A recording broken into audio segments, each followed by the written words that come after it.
இன்றைக்கு நாம் மல்கியா தீர்க்க தரிசன புஸ்தகத்தின் 2ஆம் அதிகாரத்தை தியானிப்போம். ஆண்டவருக்கே மகிமையும் கனமும் ஸ்தோத்திரமும் உண்டாவதாக. லேவியோடே பண்ணின என் உடன்படிக்கை ஜீவனும் சமாதானமுமாக இருந்தது. அவன் என் நாமத்துக்கு பயந்து இருந்தான். சத்திய வேதம் அவன் வாயில் இருந்தது. அவனுடைய உதடுகளில் அநியாயம் காணப்படவில்லை. அவன் என்னோடே சமாதானமும் யதார்த்தமுமாய் சஞ்சரித்து அநேகரை அக்கிரமத்தினின்று திருப்பினான்.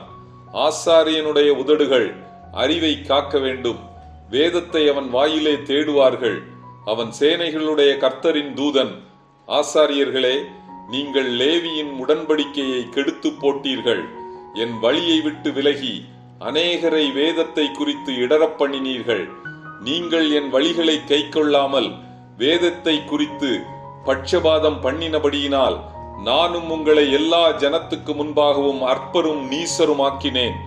யூதா ஜனங்கள் துரோகம் பண்ணினார்கள். இஸ்ரவேலிலும் எருசலேமிலும் அருவருப்பான காரியம் செய்யப்பட்டது. யூதா ஜனங்கள் அந்நிய தேவதையின் குமாரத்திகளை விவாகம் பண்ணினார்கள். இப்படி செய்கிறவனை யாக்கோபின் கூடாரங்களில் இராதபடிக்கு கர்த்தர் சங்கரிப்பார். இந்நாட்களில் இது நமக்கும் பொருந்தும் என்பதை மனதில் கொள்ள வேண்டும். நீங்கள் கட்டிய இந்த 2ஆம் தேவாலயத்திலும் கர்த்தருடைய பீடத்தை பரிசுத்த குலைச்சலாக்கினீர்கள். ஆகையால் நான் உங்கள் காணிக்கையை அங்கீகரிக்க மாட்டேன். உன் உடன்படிக்கையின் மனைவியாகிய அவளுக்கு நீ துரோகம் பண்ணினாய். ஒருவனுக்கு ஒருத்தி என்ற கட்டளையை அவமாக்கி போட்டாய். விவாகரத்தை நான் வெறுக்கிறேன். அப்படிப்பட்டவன் கொடுமையினால் தன் வஸ்திரத்தை மூடுகிறான் என்று சேனைகளின் கர்த்தர் சொல்லுகிறார். இந்நாட்களில் இது நமக்கும் பொருந்தும் என்பதை மனதில் கொள்ள வேண்டும்.